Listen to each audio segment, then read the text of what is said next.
Olá, voltando aqui para compartilhar mais um trechinho de Crônicas, uma devocional, coisa pequena. E você que é do Grupo Semente deve estar se perguntando, mas ela não disse que ia tirar férias, que a gente só voltaria em janeiro. É verdade, um projeto como aquele dos Salmos, de compromisso diário, um parênteses aqui, toda vez que eu venho aqui eu repito e insisto, vai lá, visita o podcast Sementes, Raízes e Frutos. Lá tem 150 capítulos dos Salmos, tem coisa muito boa lá, porque a palavra é de Deus. Então tem exortação, consolação, iluminação, visita. Fechando parênteses, isso aqui é diferente. Isso aqui é um compartilhar de um texto que eu li, algo falou comigo e eu trago aqui então de forma muito simples para compartilhar com vocês. Hoje, segundo a Crônicas 33, falei ontem do rei Ezequias, e você já deve ter tido essa sensação. Quando você lê o livro de Reis, quando você lê Crônicas, a gente pega um rei como Ezequias que promovia um avivamento, ele restaurou o culto, ele celebrou uma Páscoa que desde Salomão não se celebrava, desde que o reino era unido não se celebrava, fez coisas grandes, tinha um coração íntegro, onde só o Senhor reinava. Mas a gente vira alguns capítulos, anda alguns capítulos e vem um filho como Manassés. Para você entender a diferença, olha que 2 Crônicas 33 fala de Manassés a partir do versículo 2. Fez o que era mal aos olhos do Senhor e seguiu as práticas detestáveis das nações que o Senhor havia expulsado de diante dos israelitas. Reconstruiu santuários idólatras que seu pai Ezequias havia destruído. Construiu altares para Baal e ergueu postes de Acerá.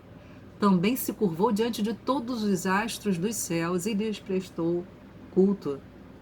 E aí, esse coração dividido, ele vai fazer uma coisa terrível.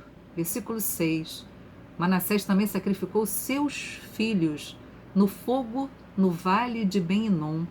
Praticou feitiçaria, adivinhação e magia e consultou médios e praticantes do ocultismo.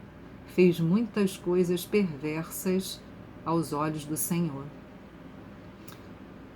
Segue aqui o texto, né? Você dá uma lida aí, 2 Crônicas 33, das coisas terríveis que Manassés fez. E a gente se pergunta como é que esse fruto caiu tão longe da árvore? Como é que o filho de Ezequias foi para uma posição tão oposta? A gente é tomado por esse sentimento como mulher, pelo menos eu sou, sempre fui. Só que hoje eu estou aqui compartilhando com você. E eu escrevi duas coisas a respeito disso. Como mãe, e você que está me ouvindo como pai e mãe talvez se identifique. Primeira, controle. A gente precisa entender que nós não temos controle sobre absolutamente nada. Mas eu acho que a gente tende a achar que tem controle sobre a vida dos filhos. Só que não temos. Compartilhei recentemente numa live que fiz com a minha amiga Renata, um projeto que eu vou deixar a descrição aí, vou deixar informação na descrição desse vídeo, onde a gente está pensando a família. E quando eu falei desse controle, eu compartilhei daquilo que eu experimentei. Só posso falar a partir de mim. Quando eu fui para a igreja, eu fui para a igreja muito nova, me converti muito cedo, vindo de um lar não cristão, um lar muito desestruturado, tanto pai e mãe com diversos casamentos, diversas relações, muita instabilidade. Quando eu cheguei na igreja e tive acesso àquilo tudo, eu costumo dizer no meu testemunho que primeiro eu amei a igreja e depois eu amei Jesus. Através da igreja que eu conheci absolutamente tudo que eu sei a respeito dele. A partir dali, e eu comecei a ver as famílias e eu comecei então a idealizar a minha família. Quando eu casasse, o que eu ia desejar, o que eu ia fazer? E eu achei que eu tivesse assim, eu sei o que eu tenho que fazer, porque eu sei o que eu não posso fazer. Eu sei o não. E conheço algumas coisas do sim, porque a gente tem sim parâmetros para a gente viver a vida em família. Só que isso é diferente de ter controle. E por muitas vezes eu achei que eu tivesse controle porque sabia os passos que tinha que dar. E aí? Como é que a gente lida com isso? Ah, então eu não vou semear, então o que adianta eu lançar as boas sementes uma vez que podem dar frutos como Manassés? Pelo contrário, toda a Bíblia nos convida a sermos fartos na semeadura. O chamado é sempre esse, para que a gente semeie com fartura. Fala de Deus com teus filhos o tempo todo. Tudo o que você faz seja abundante na prática. Paulo fala lá em Coríntios da doação de dinheiro. Olha, seja abundante, porque aí a colheita é abundante. Mas é claro que serve para todas as coisas na nossa vida. A falta de controle deve nos levar, a ciência da falta de controle deve nos levar para a abundância de semeadura. E aprendemos a dar esses passos de descanso no Senhor. E eu compartilhei naquela live, como eu disse, como isso bateu muito forte comigo em 2 ocasiões. Primeiro, quando o marido morreu. Primeiro sentimento que veio foi de: e agora seu projeto de família? Ele resiste a isso? Ele continua existindo um projeto de família? Dentro de uma situação dessa? Isso foi um ponto muito importante, que eu precisei trabalhar. Você vai lá na live e dá uma olhada. E o outro foi quando eu vi nos olhos dos meus filhos a tristeza quando eles entraram na UTI e viram pai. Como dar conta daquela tristeza? Nós, como pais, bons pais que desejamos ser, a gente trabalha para que os filhos tenham uma boa vida. A gente trabalha para que tenham uma boa vida, principalmente nesse sentido, de viverem em paz, de terem uma casa ajustada, de haver uma coerência entre o que a gente fala e o que a gente faz, de prover dentro do que a gente pode, alegria, sim, prazer. A gente adora, a gente ama ver o sorriso na cara dos nossos filhos. A gente funciona muito em função disso, de promover esse bem-estar. E quando você olha uma tristeza dessas nos olhos dos seus filhos, e você se dá conta que você não tem como acessar aquilo, você não tem como dar conta daquela coisa ali. Você não tem como dar conta. É uma coisa que o Senhor vai precisar tratar neles. E aí você se dá conta da sua falta de controle. Agora, falta de controle não é falta de responsabilidade. Pelo contrário, sejamos abundantes na semeadura, mas descansando. Eu dou conta do que eu faço ou deixo de fazer. Porque a vida cristã, ela é uma vida de um chamado a um posicionamento, a uma responsabilidade. Então, o que eu deixo de fazer, conta. Eu sou chamado a semear e semear muito porque a gente sabe que as sementes que a gente lança correm riscos. Riscos de serem suprimidas, de serem roubadas. Então, sejamos abundantes na semeadura. Mas não tenhamos nenhuma ilusão de controle. Essa é a primeira coisa. E a segunda coisa que eu anotei aqui é a pessoalidade, que tem a ver com o que eu acabei de falar, de eu saber a minha responsabilidade, mas saber também a responsabilidade do filho. Cada um dá conta de si. Ele vai responder pela forma que ele aceitou ou rejeitou o que recebeu.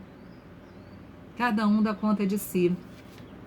E a respeito dessa abundância, desse poder dessa semente, eu quero citar Paulo, em 1 Coríntios, capítulo 7, versículo 14.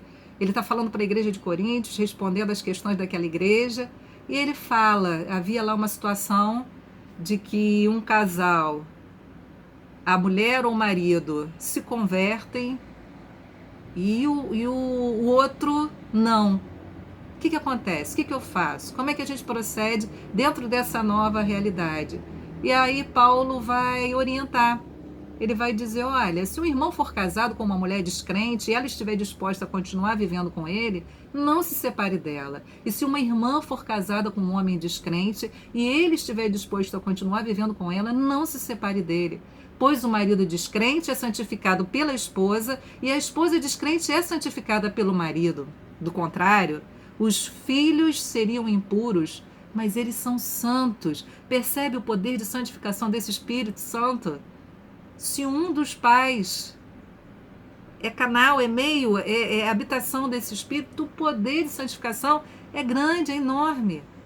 Quando isso acontece, então, em porção dobrada, é potência de santificação. Isso existe, mas não é ilusão de controle. Nós não controlamos aquilo que semeamos, né? Essas duas coisas, e controle e pessoalidade, foram as duas coisas que eu anotei. E é curioso que quando você... A história de Manassés começa muito mal, ele dá esses passos muito ruins, e Deus, como bom pai que é, nosso Deus é pai. Se nós, que somos maus, instruímos nossos filhos, corrigimos, tentamos compartilhar a sabedoria, instruir no Senhor, muito mais nosso Pai do céu. E quando Manassés se desviou, e o texto diz no versículo 10, que ignoraram os avisos do Senhor, Deus então enviou os comandantes dos exércitos assírios, eles capturaram Manassés, puseram um gancho em seu nariz, o prenderam com correntes de bronze e o levaram para a Babilônia. Disciplina. Disciplina para que aprendesse o que é melhor, coisa que a gente faz. A gente vê Deus fazendo, quer questionar o que Deus está fazendo. Nosso Pai perfeito, que sabe a medida de todas as coisas. Ele sabe a medida perfeita de todas as coisas. Ele então faz isso com Manassés.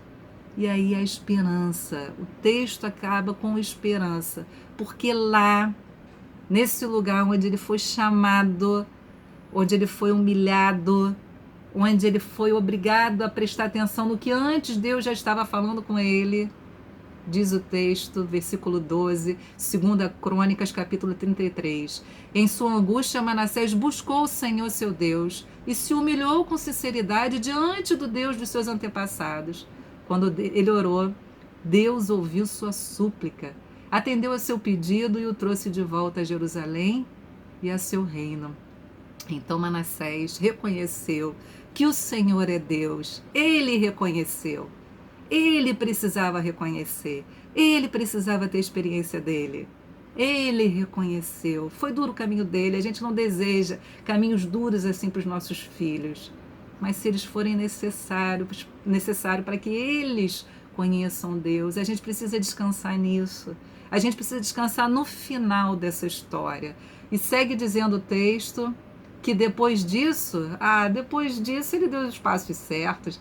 Ele removeu, versículo 15, do templo do Senhor os deuses estrangeiros, os ídolos, os altares. Ele restaurou o altar do Senhor e apresentou sobre ele sacrifícios de paz e ofertas de gratidão. Também incentivou o povo de Judá a adorar o Senhor, o Deus de Israel. O povo continuou a sacrificar naqueles lugares de adoração, mas somente ao Senhor seu Deus. Ele começou ali por caminhos ruins. Ele foi duramente disciplinado, mas ele conheceu o Deus do seu pai Ezequias. Vou repetir, não temos controle, mas temos responsabilidade. Sejamos fartos em semear, porque sementes são roubadas. Constantemente nossos filhos são afligidos por pressões, por coisas que lhes roubam a semente. Mas a gente precisa descansar na pessoalidade. Primeiro, estarmos convictos que fizemos tudo o que podíamos fazer. E descansar de que o encontro é pessoal. A história é pessoal, é a história deles. Eu precisei muito compartilhar isso porque a história acaba mal, mas começa mal, mas acaba muito bem. Que restauração! A semente de Ezequias germinou, a gente precisa ter paciência, talvez a gente não veja. Quem sabe, eu sei de história de pais que semearam, ainda não colheram, talvez morram sem ver, mas não percam a esperança. Continua semeando, continua firme naquilo que é a sua porção e deixa Deus fazer o que é dele. Deus abençoe você.